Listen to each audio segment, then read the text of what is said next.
What's going on, golf fans? It's your boy Luke here with our round 4 stream for the US Open. Gonna bring you what you need to know for tomorrow's action to hopefully go out there and have yourself a solid end of your week. So first off, today was not the carnage I was hoping for, at least early on in the day, right? You had some scrubs out there, you had some guys that probably weren't all that engaged, and still the scoring average was only 1.5 over par. You look at the afternoon, the scoring average was better than 2 over par. So just in general, I don't think we saw the separation that I think a lot of people were hoping for, and probably not going to see it tomorrow. There's going to be a marine layer for half the day, so kind of unfortunate, kind of a bummer, right? That we're not going out there seeing a bunch of guys making bogeys and that sort of thing. So first off, let's look at the golf course, go through what we saw in terms of a scoring average, and then of course talk about how we can attack some DFS, and then perhaps some props at the end too, if we have some time. I'm getting to dinner. I have a dinner tonight at 9:30. So as I have been the entire weekend, going to be really busy. So let's keep this one quick. So first off, the scoring average, right? Plus 1.7 in the morning, and then just under 2 over par in the afternoon. There were significantly higher winds in the afternoon. It also looked like it was a little bit firmer and faster then. So I do think it was probably a little bit harder, right, than just a 0.3 shot difference. But the reason why it was a little bit closer in terms of the field average is I have to imagine you have a lot more elite tier players, right, in the second half of the field. The Scotties, the Rorys, the Xanders, Tony Finals. I mean, you get the point, right? Early on, we had a lot of the amateurs, players that maybe weren't as high profile. So that probably contributed to the fact that it was only a 0.2 shot, 6 shot difference. In terms of playing conditions, it was probably closer to a half a stroke or maybe even an entire stroke difference between the two waves there. So you're probably going to see that again, right? You do have that marine layer that's coming through on Sunday. We'll look at a few of the different forecasts here, but the afternoon is going to be under Sunday conditions. So kind of like we saw for round 2, right? There was an entire stroke and a half difference between the two waves. Maybe you don't see it from the scoring average perspective, but conditions will be harder in the second half of the day. So in terms of DFS, right, we would typically try and find a little weather edge to be had.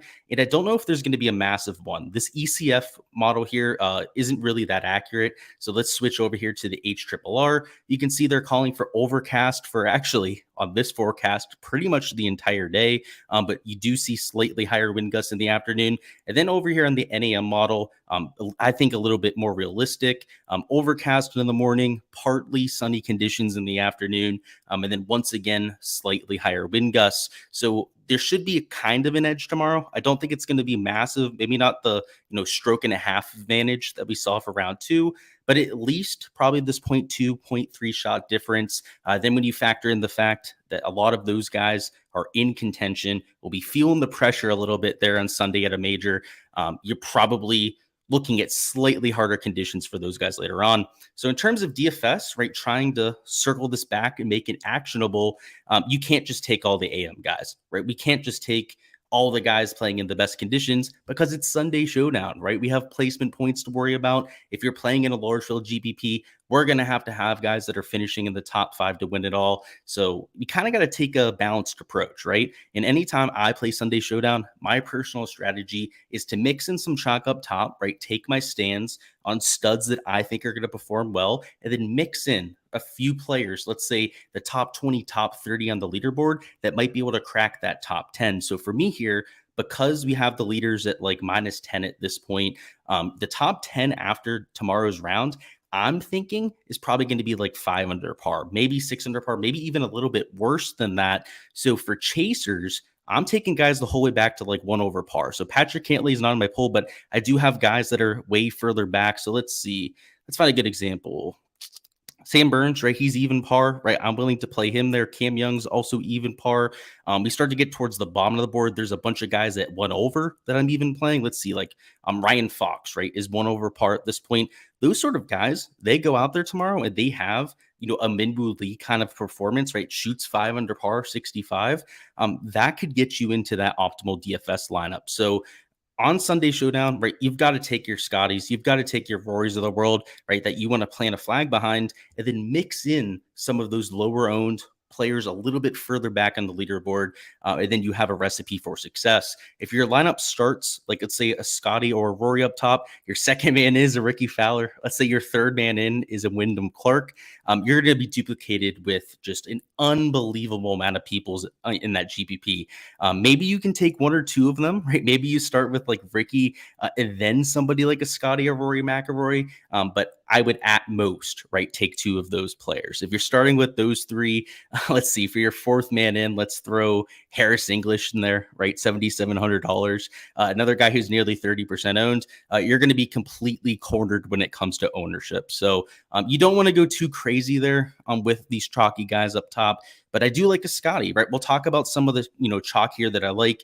Maybe some of the chalk I don't like as much. So let me go ahead and actually sort this by projected ownership. And we'll look at it that way. So let me do it. Let's see. We want to sort this by column K. And we want to do it from largest to smallest. Perfect. I bumped my mic, so let me make sure I didn't unplug it. Looks like we're good to go. And we'll touch on chat before we hop on these. So first off, we got Kevin down there saying hit the like button. Completely agree. Kyle P. Arrows, my boy, saying Red Mamba is our bitch. What's going on? He says, hi, Lucolini. What a nickname. Is BDR going to whip it out on Sunday? It's going to be interesting. The crowd will be behind him. I can guarantee you that much. Yeah, I kind of hope Ricky wins, but he's got a bunch of guys on his ass now. So he's going to have to nut up. That's for sure. What's going on, Mark? Clark outright already won this season. His approach on 18 had him fired up. I don't know if I could tail that, Max. He's got the pedigree. He's convinced me at this point that he is legit, but it's a major championship, right? Oh yeah, you're asking about the message. I'll get back to you, man. It's been a really busy week, Prime. So like I said, I'm over here in LA. I'm doing projections, going to bed, waking up, going to the golf course. I'll get back to you when I can, man. Lucolini is crazy. I'm pulling hole by hole prop stuff right now. You'll DM it over. Sweet. Appreciate you. I'm going to Lowry's. It's over there in Beverly Hills. It's a steakhouse. Sent the hole by hole breakdown. Fantastic. We'll look at that later. Do the projected points on your Excel sheet include finishing points? They do. What's up, new roommate? We moving in or what? Yeah, what's going on, Forbes? And that's to be determined, but we'll see. That place looks nice. I liked the pictures that you were sending, Forbes. And what's going on, Jimmy, down there in chat? We've got this is actually from yesterday. They at Nobu. I went to Nobu yesterday for dinner. Ended up doing a little bit of a change up from Craig's. They gave me this. It's an old fashioned to go. Like they put in, apparently in Cali, you can do drinks to go, alcoholic drinks. Never knew that. But you went to Fiola tonight. Ooh, dummy lit. Yeah, it's gonna be lit tonight. I'm going to a place with a bunch of really good steaks. I'm not gonna order that much. I think I'm just gonna get a big steak, some mashed potatoes, and move on our way there. So you've been there before. Nice. You're saying Lowry's prime rib is sick, bro? Get the diamond cut. All right, I'll check it out. Yeah, I've never been there before, so no idea. Is there a premium? Yeah, I have a premium. Link is down below. It's my Patreon page. That's where I do my premium out of. So in terms of let's see, where were we at? That's right, the chalk, right? We sorted this by chalk. Let's go through it. So Ricky's your highest owned player. You've got Rory there, Wyndham Clark, right? Your top three of the board. That shouldn't surprise you that much. You got Scotty, Harris English, right? It's pretty much looks like the leaderboard, right? And it's going to be like that for most Sunday Showdown slates. Now, it's not completely in order, right? You have a few guys like Nagano, right? Who's the whole way down here, number like 14 in terms of your ownership, but he's $6,400, right? He's a $6,000 golfer that's 14% owned. So majority of these guys, and I'll say let's go from Nagano up, right? From Nagano the whole way up here to Ricky Fowler, you should be fading a vast majority of these players. If you're going to play any of them, right, you're going to have to plant your flag behind them. So for me, like Rory, right, Scotty Scheffler, for example, I'm playing these guys in like 60, 65% of lineups, which means pretty much every lineup is going to have at least one of a Rory or a Scotty for me, if not both of them together, right? Being a little bit more aggressive up there in the 10K range. So that's the way I'm playing it, right? I'm taking the two studs that I want to take, right? I'm going to fade Ricky. I'm going to fade Wyndham Clark.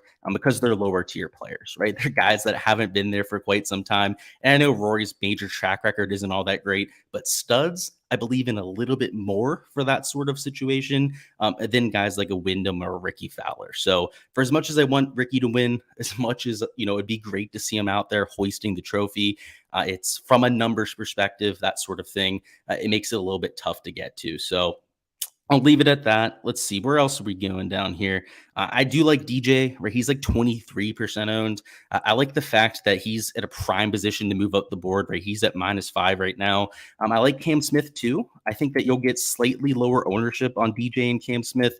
There's a lot of people out there that even to this day still refuse to play live players. So hopefully we get slightly lower numbers as a result. I'm getting to Hideki. Hideki can get super hot really quickly. Can get that putter working. I mean, if he can get that putter working, I really think he can go low. Matt Fitzpatrick, right? And at that point, right, we're out of the chalk range, right? We're down to like almost single digit ownership. Ownership is extremely condensed here. So it's real predictable who the high owned guys are going to be. And just because I'm taking Rory and Scotty, right, doesn't mean that you have to play Rory and Scotty, right? Let me be completely transparent about it, right? It's Sunday Showdown. It's a single round sample size. No one knows what's going to happen tomorrow, right? It's a crap fest at the very best. But here's what I'll say. You can't play everyone up top, right? You can't just set everyone up here as a yes. You're going to have to pick your spots, right? And for me, you guys know my opinion on it, right? Like I said, I want to go after the proven track record kind of guys. If you think Ricky, right, is going to go out there and win the golf tournament, then for sure, right, play him in your showdown lineups. Wyndham, same kind of thing. You like the ball striking, which to this point, Wyndham has been unflappable. I am unbelievably impressed, especially in person from what I saw with Wyndham Clark. Has a lot of moxie, really has a good head on his shoulders. If you really like him for tomorrow, then play him too, right? So just be aggressive about it. I would say at least get 2x leverage to these guys up here, if not even a little bit more than that, if you want to be sure that you're enough over the field. Let's sort this by price again, get back to our normal projections look. And what I want to focus on now, right now that we've looked at the chalk, are some of the pivots that I'm taking, right? Some of the guys I'm taking to try and differentiate myself just a little bit. So let's sort this. There we go. Got it sorted by the salaries once again. And in terms of pivots, right, let's start down here in the 8K range. Up top, there's a few quote unquote pivots that I'm taking, but they're not my, first man in, right? They might be a Cam Smith, right, at -2. And I'm trying to get a little bit different by taking. It might be a DJ right down here in the 8K range, but there's Cam Young, there's Hideki Matsuyama that I'm playing, Matt Fitzpatrick that I'm trying to get a little bit of leverage with. In the 8K range, it's leverage galore, or I should say 7K range too. It's also leverage galore. Joaquin Niemann at even par. If he goes out there, he has a 4-5 under par round that is easily going to get into the ceiling performance. Eric Cole, Justin Suh, right? Justin Suh is even par at this stage. Let's see. We got Ryan Fox there at 1 over. We talked about him before. Keith Mitchell at even par. We've got Patrick Rogers, right, 1 over, right? Like I said, I'm pretty much willing to go the whole way to 1 over par. There might even be a few guys at 2 over par in my player pool. We've got Sam Stevens there, Nick Hardy. You get the idea, right? Nick Hardy is actually even +4. So I think he's the furthest down the board I'm willing to go. Reason why I like Nick Hardy, it's kind of like just a very one-off kind of situation. As Nick Hardy's a grinder. I've seen enough interviews with Nick Hardy. I've seen him play in person enough to know that kid's never really going to give up. So he's really the only guy outside of guys 1 over or better that I'm getting to for tomorrow. The issue with taking guys that are +7 or +5, at this point, +4, right? Even a Nick Hardy, this kind of worries me, is that if they start on the wrong foot, they might get disinterested quickly, right? They might disengage a little bit, might try and pull back, not be as, intent on going out there and hitting every golf shot. So that worries me. Kind of could eject quickly, could go sideways.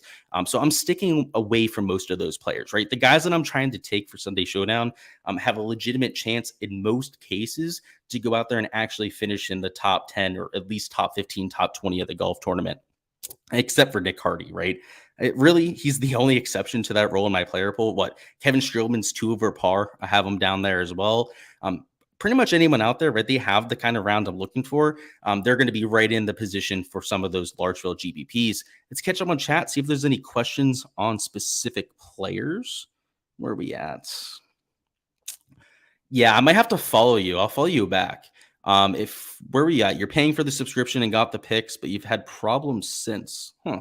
Interesting. Yeah, you can DM me on Patreon then. I'll get back to you there. Lowry rocks. Yeah, Lowry went off today. It was pretty cool.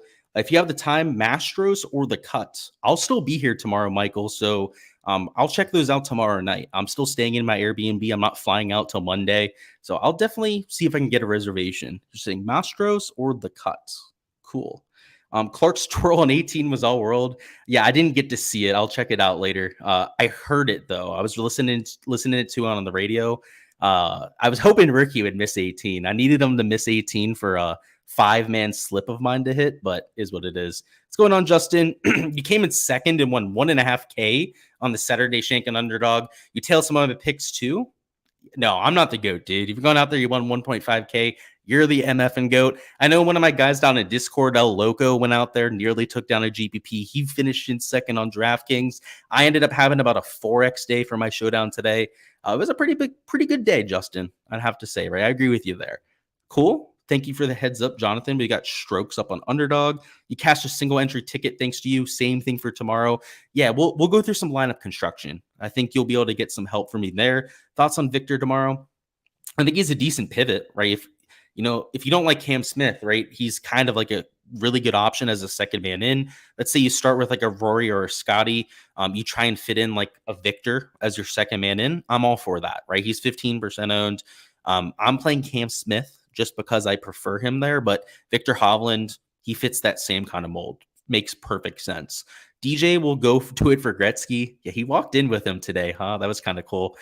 Frustrating to watch the AM guys eat this course apart. Completely agree. Shame on LACC. Shame on the USGA. Might even be their fault a little bit more than the club. Let's hope they dial it up tomorrow. Yeah, for props, I honestly don't even know what I think about it. They're disgracing the USGA, right? They're disgracing the US Open. Hopefully pin locations are just ridiculous. Are like one pace off the side, or on 5% slopes or something like that. They got to do something. Strokes are up. Cool. Thoughts on Brooks? He looked decent, but 15 and 18 killed his momentum. Yeah, I also really like Rory because Rory just kept hitting every single green out there. He looked dialed in with pretty much every single club. Brooks, I didn't get to see much in person. I did try to track him a little bit on my shot tracker, and it did look like he was at least hitting it well, maybe not the best with the putting. So cool. Thank you, bro. Welcome to the party, Thrifty. Let's go out there and cash out. Think the birdie by Wyndham was massive for both him and Fowler. Means they'll go out together. Yeah, especially because they're pretty good friends, right? They're both from Oklahoma State. I mean, they didn't go to school together, so let's not kid ourselves. Let's not go crazy about it. But yeah, I think it's a good pairing, especially because they played pretty well today. Max says, do you like Lowry tomorrow? Not the most. I don't think he's the worst play. Where's he at? He's not in my player pool. He's at even. He could easily move up the board. The issue I have with Lowry is it felt like he got everything out of his round today. And he shot like 2 under par, or maybe it was just even like 1 under par for his round today. I don't know. It kind of feels like chasing. He had that good round today. Doesn't let you DM you. That's strange, bro. I message me over there on Twitter or something, dude. Then that's weird. Bobby says, what about hole one scoring? Been killing it on prize picks. Yeah, it depends on the pin, man. Depends on where they put it, conditions in terms of wins, that sort of thing. Like the birdie or better percentage on one today, looking at it on my other tab here, was 48%. Round 2, it was 39%. And then round 1, it was 36%. So obviously these top tier players probably going to perform a little bit better. But yeah, it's far from a lock, if that's what you're trying to say. Billy H, your thoughts? Billy Ho, where's he at? He made the cut, right? Yeah, he did. He's 1 over. Yeah, he's a good pivot, 0.3% owned, right? I'm taking Sam Stevens, but if you want him to be your guy at the bottom of the 7K range, by all means. He fits the sleeper kind of role for sure. Does DJ have a shot? Maybe not to win, but I think he might get into like the top 5. I like it. Golf course was kind of similar to yesterday afternoon, was really sunny out. The marine layer did come in right there in the last like hour and a half of play, but it played like the same. Like it was supposed to be harder, right? Like the pins were supposed to be a little bit nastier than I think they were today. And just, I would say disappointing, right? I like seeing carnage out there, and it wasn't really the carnage that I want. You might be fading Brooks without a chance to win. He might mail it in. Yeah, that's true. He might do that. But also, if he gets out there, right, is like 2-3 under through the first 4 or 5 holes, he might really turn it on. So, yeah, I'm not on Brooks tomorrow, right? I've got him out of my player pool at this point, but it's not completely out of the realm of possibility that, right, he would go out there and smash. Like he's not going to win, right? He's not probably not going to top 5. Like maybe he can crack the top 10. It all kind of depends on how he starts. Are placement points more important tomorrow? No, like they're part of it, video games, right? It kind of depends on what contest you're in. If you're in a single entry or smaller field sort of contest, I actually weigh placement points even less than I would in like a GBP, right? GBPs, when you have to hit the, nuts to go out there and win a contest, you're going to have at least 3, maybe even 4 of the top 5. Not so much, right? When you're in like a 200 entry kind of contest. So it depends, video. I play GBPs. So for me, they are pretty important. Cool. I got you. No love for Brooks. Lowish ownership. Yeah. I mean, I'm playing these guys up top in like every lineup. That's the issue, right? And he would have to be a second man in for me. I'm not comfortable starting lineups with a Brooks Koepka. For me, right, Rory, Scotty Scheffler, one of these two is at least going to finish in the top 3. Based on how Scotty putted today, the guy couldn't make a thing for his life. It was like even a bad putting round for Scotty Scheffler standards. If he goes out there and even just slightly improves on that, right, he could easily win this tournament. So I just prefer these guys up top, especially because I'm in those large field GPPs and I'm going to need some placement points. Patrick Rogers or Billy Ho or Stevens or Mitchell. It's the second combo for me. Crew on Golf Channel are expecting them to make it more scoreable. Just embarrassing the U.S. Open, right? I don't know. It's the first time I've been to a U.S. Open, and it might be the last if this is how they're going to handle them.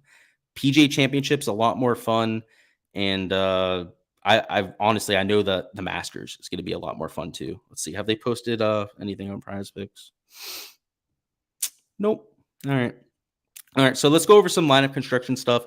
Then we'll hop into the prop side. So in terms of lineup construction, if you're playing cash, I know we got the question about the placement points before. In cash, placement points really matter, right? So you want to try and take some chalk up here. So if you like a Wyndham, you like a Ricky Fowler, and let's say you want to start with Rory McIlroy because you think he's going to win the golf tournament, then by all means, right? Let's say you think Scotty's going to win, right? Then maybe start with him in this kind of lineup. I think if you're playing cash, these 3, I don't want to say they're must plays, but in terms of median projection, you're getting a ton of value with these 3 players. So if you can find 3 other guys that make sense, right, at an average of $7,000, then this is how I would start most of my cash lineups. Right, in GBPs, right, in large field contests, this is a lineup we're going to do for the largest of large field GBPs, or we got to think completely differently, right? Maybe we still start with a Rory or a Scheffler, right? I mentioned that's going to be where most of my lineups start at. But for our second man in, maybe we differentiate it with a Cam Smith, maybe in this 8K range, right? Rather than taking a Wyndham Clark, right? Who's getting all the ownership. Our third man in is a Joaquin Niemann, for example, right? And maybe we just live in this, middle of the 7K here, right? Try and take some pivots. It's like a Cam Young we could throw in. We could throw a let's see, Ryan Fox right into this sort of lineup, round it out with your favorite guy at $7,300, and you've got yourself a viable GPP lineup. I'm not against leaving salary on the table. I'm not against spending all of your salary, really. As long as you're adding in a few sub 10% owned players, like what we have there with a Neiman, a Young, and for sure with the Ryan Fox, I have no problem with this kind of build in GPPs. We've got our chalk up top. We've got 2 players that we're hoping could at least finish in the top 3. And then we have a few guys a little bit further back that we're hoping go out there, shoot something like 3 under par, maybe make 5-6 birdies on the day and get themselves into the optimal lineup that way. So this is how I'm building a lot of my lineups, right? Like I said, it's more chalk up top because it is a major championship after all, right? The cream is going to rise to the top. So take your cream up there, even if they are a little bit chalky, and then mix in a few lower owned plays down low. If you want to be a little bit more aggressive up there, maybe you do start with Rory and Scheffler in the same lineup.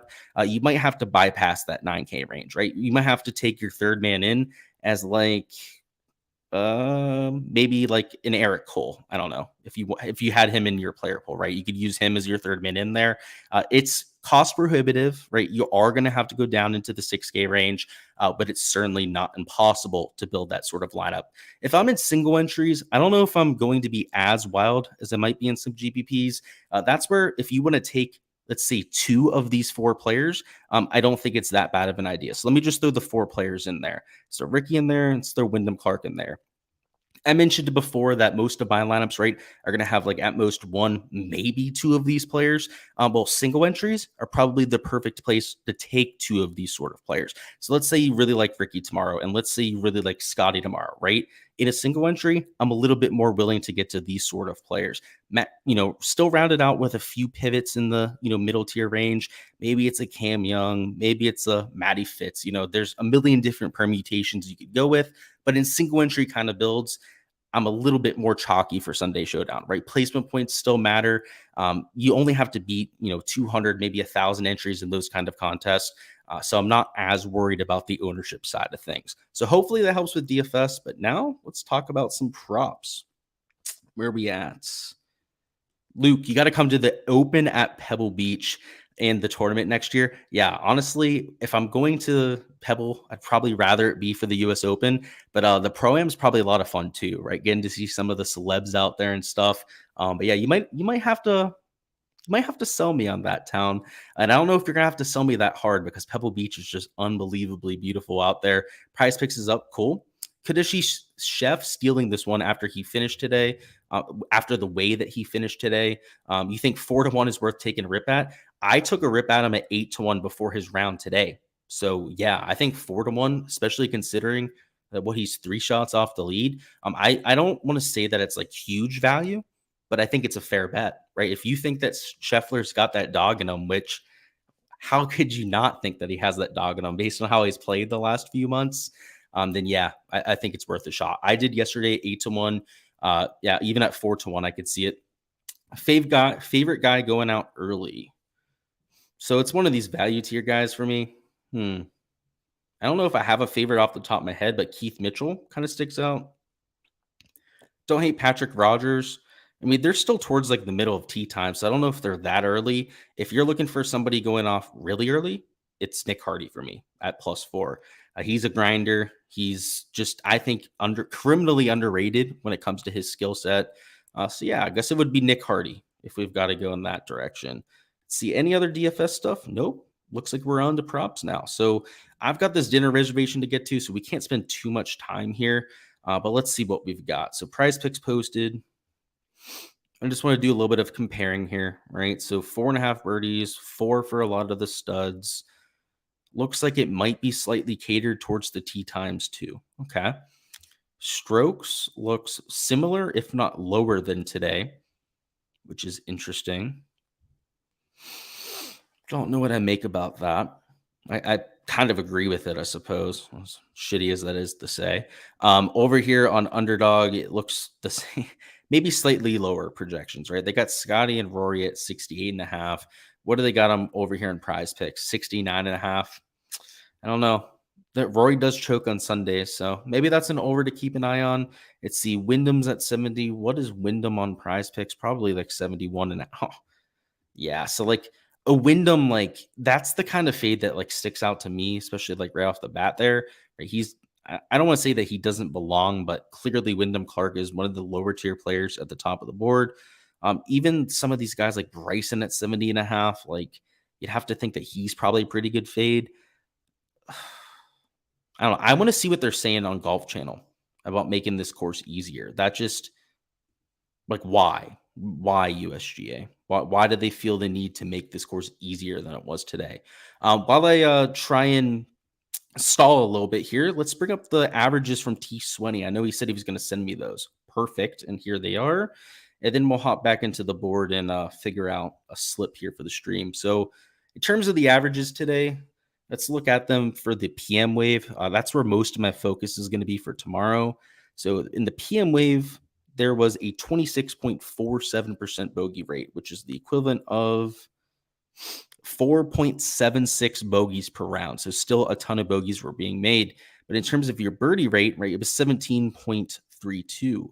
So in terms of that, that was 3.12 birdies per round. So they still made some birdies in the afternoon, right? It wasn't like they were getting completely ran over, but 3.12, right? I mean, that's not great, right? Particularly for some of these top tier sort of players. So we've got that, the bogey average nearly close to 5. In the morning, you can see the bogey rate was slightly lower, right? A little bit closer to 4. And then your birdie rate was actually lower too. So I think that's maybe the biggest note right there, right? Is that the birdie rate was lower in the morning, even though the bogey rate was also lower in the morning. So conditions might have been slightly easier in the morning, but it's not like those players took advantage of it. What that tells me is that they're just lower tier players, right? They're the guys that really aren't playing as good at golf, aren't as consistent as some of those top end players. So yeah, there might be harder conditions tomorrow afternoon, right? Like we looked at before, but the birdie rate doesn't change all that much, right? Because they are those top end players. Interesting to look at. Thank you for that, T Swenny. As per usual, that is super helpful for us over there on that side. Let's see. Let's bring up this board again. Catch up on chat. Kind of think that T Hadden might go low tomorrow. He's due. Okay. He's definitely going to be low owned. That's for sure. He's a good pivot play for you. What do I think the winning score will be? Like -9. Honestly, like probably a 9 under. If I had to give you a range, 8 to 12 under par would be what I would say. I could see it moving backwards if they indeed set up the golf course like they should, right? Make it as difficult as they probably should. I could see it also getting to 12 under if, like they're saying on Golf Channel's correct, they make it a little bit easier than it should be. So that's a tough sell for me. But yeah, 8 to 12 under would be my range. I don't want to enter these props until I know what's going on the Golf Channel. So let me try and look on Twitter real quick and see if we can get a read on this. I know someone said it down in chat, but I want to know for sure that this happened, right? Where are we at?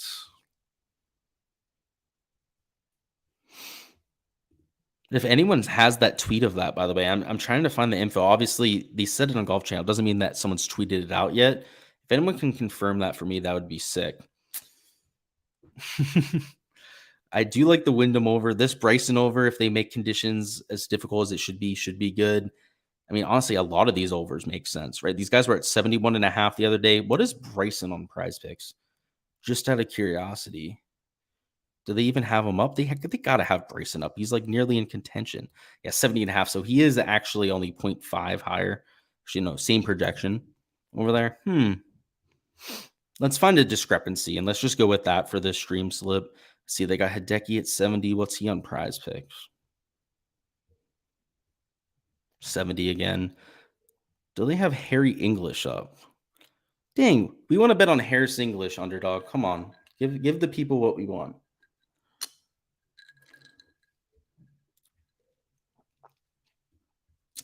Do I fade Rory? It's a tough sell. I don't know. That quote's kind of throwing me off about the sending it up easier thing. That's ridiculous. It wasn't Brandon, but the other guy with the accent, so not Brandel, was live after, said they should play easier tomorrow. Yeah, it's probably because of the marine layer that he's saying that, right? So I guess he's not talking about like the setup, the pins, and that sort of thing. He's probably implying because of some of the weather conditions that it'll play easier. I mean, it's still, the sun's going to go away in the afternoon, right? Like that's almost for sure going to be a thing. It's probably going to be a little bit windy out there.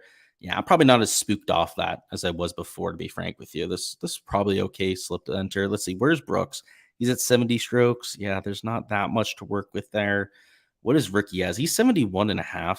He's at 71 strokes. Yeah, it's another 1.5 stroke discrepancy. Oh, wait, where did Wyndham go? Yeah, we're gonna fade the 2 leaders, guys. I'm thinking that that's probably the way to go after this. We're gonna enter these 2 in a slip right here. First off, they're in the lead. Second off, there's a huge discrepancy between where they're at on Prize Picks and then Underdog. And third of all, they're in the hardest conditions, right? They're the last tee time of the golf course. I love them to death, right? I'm fading them over there for DFS as well. But unfortunately for their cases, they have everything working against them. So if we do get 9 or 8 under par as the winning score here, like I said, could very well be the case. Well, both of these are going to end up hitting. So let's go ahead and take that. And that's what we're going to do for the stream slip. Let's take a look at Prize Picks, I suppose. If there's any glaring value, I'll point it out, but I got to get going to this reservation, guys. I got 25 minutes to get to this place. Let's see. Yeah. Honestly, the strokes here look a little bit more fair, right? They're a little bit higher, right? Fades are a little bit harder to take on this site. Yeah, let's leave it at that. Appreciate everyone for stopping by. Appreciate all the support here on the channel. As per usual, you guys are the best. Hit that like button on the way out and subscribe so you don't miss any of the content in the future. Next week, we got ourselves another event. In fact, because I'm out here, I don't even know what event is next week, but I'll be posting content for that as per usual, just one day later. So tomorrow is going to be a travel day for me. I'm going to be out of town pretty much the entire day until like 8, maybe even 9 p.m. Eastern time. So look out for my content for next week starting on Tuesday. So I promise you, it'll be up there at some point.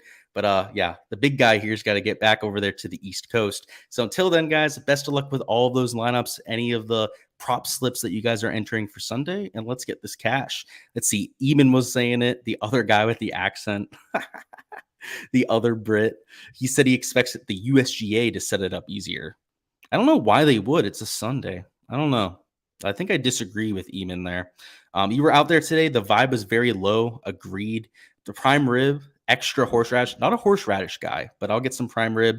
And then you're saying the Travelers is next week. That's right. It's an elevated field, actually. I should have known that. It should be pretty fun. Peace out, guys. Best of luck. I'll catch you guys next time.